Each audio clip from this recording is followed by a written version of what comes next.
Hello everyone, and welcome back to a new video. In this video, I'm going to show you guys how you can add WhatsApp widget on your Shopify store. So if you guys want to learn how to do it, just follow the steps that I'm going to show you. As you can see guys, I'm right now on Shopify store, and this is how the dashboard looks like.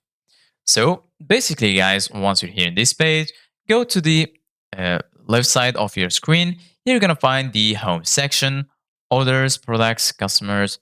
Here you're going to find content and analytics, and lastly, marketing and discounts. Right here under it, you're going to find your sales channels, your online store, and your point of sale. And lastly, here you're going to find apps. So right now, in order to add a WhatsApp widget, click on Add Apps.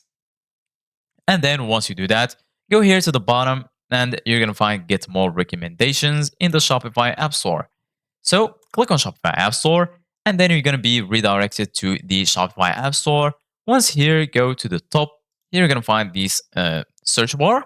So once you're here, just search for WhatsApp like this, and then hit enter.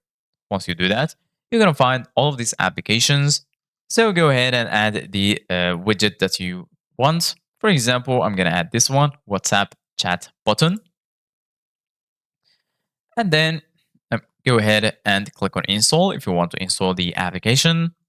And then you're going to be redirected to this page right here. Click on install and then just wait for it to load. And after that, it's going to be added to your dashboard right here.